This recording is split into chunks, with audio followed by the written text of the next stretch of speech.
share some time with you to talk to you about our partnership with Rolex. Right, Rolex in the week, heritage meets innovation.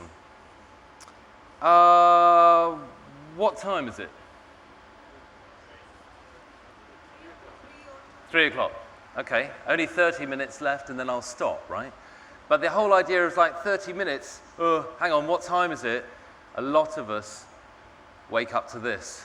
It's that screeching electric thing that you hate in the morning of just saying, oh God, another day. Or why didn't I turn that thing off because I forgot it was the weekend? That's how we tell the time, right? That's the call to action. That's the intrusion of time in our lives. Or the other part that seems to live with us 24/7 is this. And you carry the time around with you as part of like an information bundle that this phone that pretty much runs most of your life just keeps you permanently aware of. Time's an important thing, but there's another thing time can do for you. You can package it very, very differently. Like this. This suddenly changes the whole proposition of what time means. It's not what time it is, it's how you tell the time and what people immediately think of you by the way that you use this in a very different way to carry your message of time and how you achieve time management in a way that nobody else can, or very few other people would think they could rival. It's prestige, it's cachet, it's like this. This is time management, or time measurement rather, packaged completely differently. This is the wonderful arty shot, some great assets that Rolex provide. The moment you see this stuff, you know they mean business. There are some key design traits. In the middle there, what you can see slightly raised is that brilliant, simple magnification of the date. And like all things at Rolex, once you get to know them as a company, you get under the skin of it, you realize that they really own this stuff.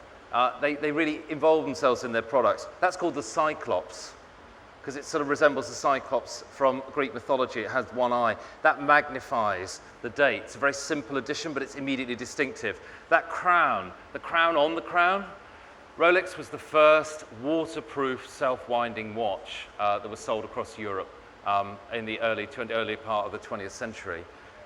Immediately you've got a distinctive profile, and also you have stuff like this that comes with the brand. We're all human, right? And who wouldn't want the word superlative added to their lifestyle? The superlative certified chronometer, this immediate sort of badge of authenticity. Well, hang on a minute, we were only talking a couple of minutes ago about telling the time, but all of a sudden this stuff is becoming very important to us. It's all adding to that cachet of the brand and the reason to buy. Before I talk about how I work with Rolex, I thought it was fun just to maybe unpack this, because old school account direction, especially if you're media sales, is do your homework, have a look at a client, understand their business, be like that client, get inside that client's head and understand what they think makes their product special, or even maybe why they make it so special. So here's a bit of fun, just a bit like some facts about Rolex. Looks like a typo, but it isn't. It's 316L with a red line through it. This is about the steel that Rolex used to make their watches. Most watch manufacturers, and I'm not going to name them, but we're just saying maybe other than Rolex watch manufacturers, are content with using 316L steel. That's pretty thick, and it's quite strong, right? Rolex used 904L. Maybe we're not watch experts, but I think we can all add up, and we know that 9 is almost 3 times that 3, right? So the idea is they make life deliberately hard for themselves. They use the hardest steel. It's more expensive to make, it's more expensive to actually sort of like, work with, it weighs more, lots of other stuff. But they start right at the beginning from a different place. And then the other thing is they've got this rigorous testing. Well, I'm sure lots of people test their watches, and you wouldn't want to buy one that wouldn't work, right? But these people spend hours and hours and days testing not just odd one or two, but each one. So we're beginning to see something there, and this is why I remember my chat with you now briefly is about heritage meeting innovation. I think it's nice to bring that back in because it's about 8 slides away already. But heritage and innovation is So how can craft and artisan and all the stuff that we like and we value now still work with technology? This place, and I've been there a couple of times, in Geneva in Switzerland, huge glass cube, center of Geneva, just looking sort of space age, and you know, it's not brand new. It was looking like this, say, 10, 15 years ago. It's a signal, but it's also a very practical place, because this is where they do all their R&D. It's where they build and make their watches, but it's also where they keep all the gold and all the jewels and all the sort of diamonds and rubies and all the other ones, the stuff that could be added to those special edition watches that you might have seen some pictures of. So this place is like Fort Knox. You know, the security is absolutely intense, but it also means something quite interesting. When you look at this, when you realize all the R&D, all their research, all their technology, they own. So they own the gold, they don't ship it in, they actually buy the gold and keep it. They own the technology that makes the watches, but also tests it. They make and manufacture every single component. This is sounding really quite sort of like a heritage craftsman trade now. And it is. Because whilst I'm just about to launch into the technology bit and the innovation, otherwise you'll think you've been missold and why you're in the ClickShare thing, it's just worth pausing on this slide. And I wanted to use this picture just to explain something which surprised me. It takes about a year to make a Rolex. That's a lot of time, right? So if you talk about the watch and how does it measure time and all this sort of stuff, this person, this guy or his colleagues, quite happily, human hours to make a watch. When you buy that Rolex, you're buying a year's worth of somebody's expertise and work. Stand aside Rolex for a moment. I want to talk about the week. It's only weeks of the week, I might as well, right? Here's my window. So I'm aware there is a publication called The Week in India. But this is a publication similarly called, but published by Dennis Publishing in the UK. The Week was launched in the UK about 20 years ago. Our proposition, and this is our brand family now, this is all the family assembled together for the photograph, as it were. It's a magazine, but it's also a website, it's an app. It's luxury fashion publications, even a school's guide, some financial briefings, and so on. So it's a range of products that serve a specific audience. But what we would want you to come away from with the week of where we fit is that we're concise. Less is more. That's literally what we think about that. We get rid of lots of content. We're balanced, we're objective and multi-source. We write smart. Somebody said, hang on, if you're getting all that content and pushing it together, aren't you dumbing down? And I'm like, no. I think we dumb up. We dumb up. We make smart people smarter, easier. And we're unique. So, editorial process. I'm going into the, you know, here's a great segue with the artisan bit, with how Rolex makes its product. Let me tell you how we make ours. Bit of fun here. Any of you went to sort of chemistry lessons at school? It's the Liebig condenser. So we get a crude aggregate mixture of all the other newspapers, the warm bath of newsroom, all the average content, boil it up, let a huge amount of it evaporate. Then we use this intelligent filter, which is the blood, sweat, and tears of my massive editorial team of 6.5 people. And what we come out with is something very strong, very concentrated. It's the distillation thing. And then my Pulitzer Prize winning editor, there's a name drop, in the USA, the Week USA edition. I said, listen, Bill, I need a line. I need like a quick line to use in a sales presentation. He said, Weeksy, here's your one line, here's your two-liner. It's the 95% that we decide not to put in that people pay us for. How can you get a situation where people are paying disproportionately more money for less? Well, because, and this is where the friendship starts with us with Rolex, is our audience. We call them the affluencers. They're affluent and very influential. That word of mouth stuff is so important. We just finished a YouGov research piece in the UK, which I won't go into, but this is where the slide comes from. It's talking about their propensity to purchase and just how valuable they are as catalysts for other purchase. If you can get them to like and value your brand, their multiple is huge.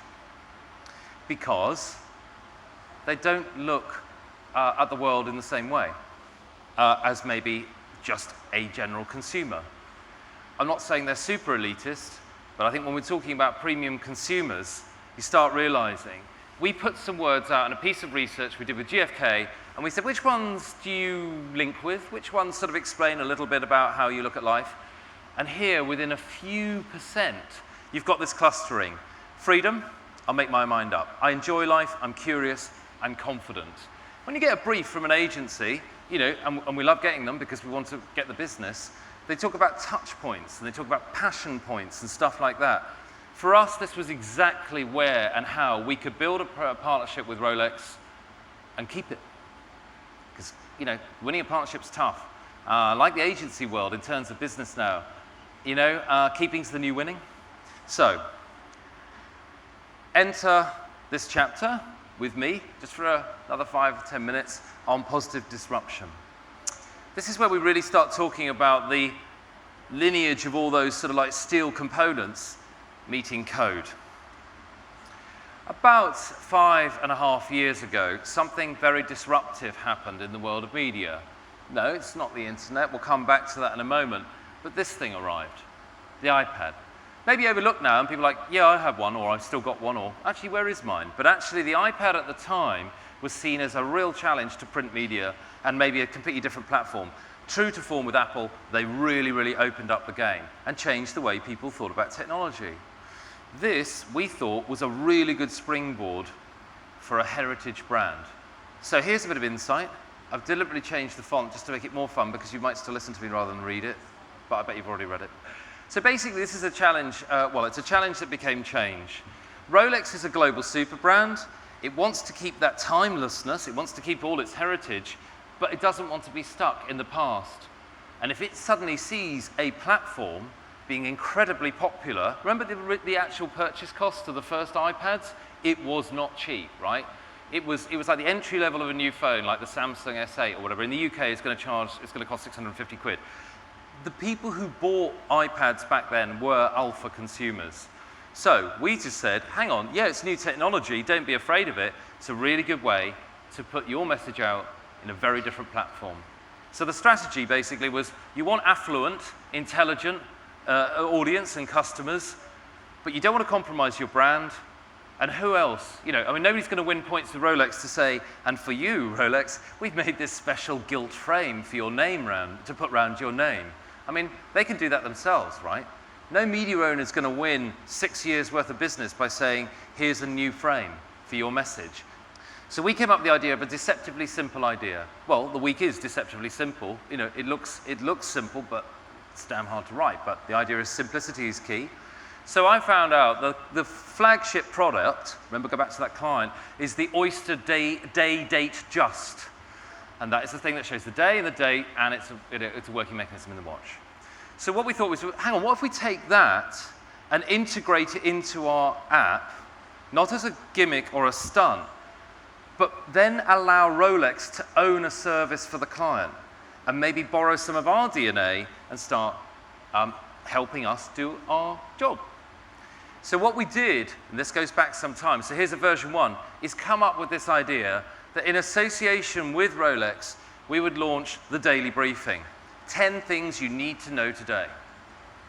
Controversially, I'm going to throw one out here, is you know what, I think we're doing lists before BuzzFeed.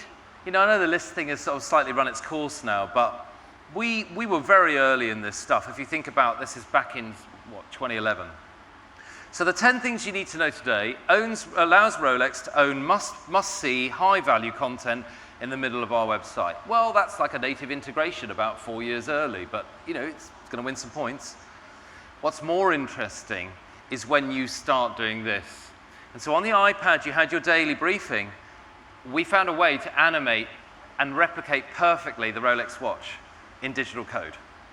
So it became a live working watch. It found the time, much used word in this chat, time clock in the actual operating system of the iPad. It found it in seconds. It immediately caught up and replicated it. Then it worked for all the time you're reading that as a real Rolex. It gave a lot of people who have a Rolex already, who are customers, a really good feel about having one. And guess what also did? It sort of almost virtually made people realize what it might be like to have a Rolex, even if you haven't. All wrapped round must-read news. So then we went a stage further and integrated it live back into our website. So this also found the time on the computer, whether it's a laptop or a desktop or whatever. As you went to your daily briefing, 10 things you need to know today, this watch appeared, found the time, and gave you that live time check. So we're doing quite well. We've won an award for this. Rolex have started buying into us now. Maybe we're a little bit risky, but do you know what? This really started trusting us, and they expanded it and actually put some live banner ads at the top there as well. So you can see the partnership's deepening and it's growing. But hang on. You want renewal. They signed a year contract with me. I want more. I want to give this business up. And that's the toughness about keeping a partnership. And I think it's the toughness about innovation, because you're only as good as your last idea. Well, actually, that's wrong. I think you're only as good as your next idea. So we had to go and deepen this. So instead of your daily briefing, just the yellow version here, you got the news. We also changed it so you actually got the working watch. Sorry about the resolution, but just here it says the business, daily briefing, and wit and wisdom. One great thing about the week is it does have these little quotes, wisdom, that you can use in conversation. So we built out the content and gave them not just the news, but we extended the product to have 3 versions. At the same time, we were getting so confident technically that we could create bespoke iPad ads that ran in our iPad edition that also, even in those ads, had a working Rolex. So you're just seeing this incredible sort of like engagement and immersion and inclusion. Even that date, Cyclops, was up to date when we ran the ad. So that's all very well and good, the 10 things you need to know today, but we're still trying to perfect the look. And originally we had this stuff here, and Rolex are all about presentation. We broadened the ad format on the right-hand side. They wanted to tell their story, so they call it the Rolex way. And we enhanced it with a little bit of red text down here. The whole thing's a lot cleaner, leaner, and more user-friendly. And then you go through to somewhere like this, where we actually change the position of the ad. I know that looks like very similar, but the big thing for Rolex was any change. Daily briefing is now presented by Rolex. That co-branding is very subtle, but it makes a huge difference to them. Their ads easier to access. You can play live video now out of this. And if I look at this watch a second. So when you clicked on that in the morning, that's how the watch sprang to life. And worked. And also that date is correct. If you miss the news or yesterday's briefing, you click on this, it would take you back to yesterday's news, but the date on the watch would change back as well, just to let you know what day you're looking at. The other thing as well is Apple. Apple liked us. They featured us as soon as we launched the app on the App Store. You know, small bit of pixel fame there, but actually a huge, huge jump to be able to create an app and be one of the first to market at that time. And then we got rave reviews. We got 5-star reviews from this stuff. I'm now indebted to Mrs. Diana Waters for writing this about my version 1 back in November 2011. But do you know what? And this is the one thing I still ask everybody to take away from a native integration. When somebody's thanking you for the advertising being there, that's a good partnership. The idea of a native integration or any sort of content partnership, I think it should be making sure arguably, it's not as good as it could be without it. So when you're adding value to your own product and banking a lot of money, that makes good media sense to me.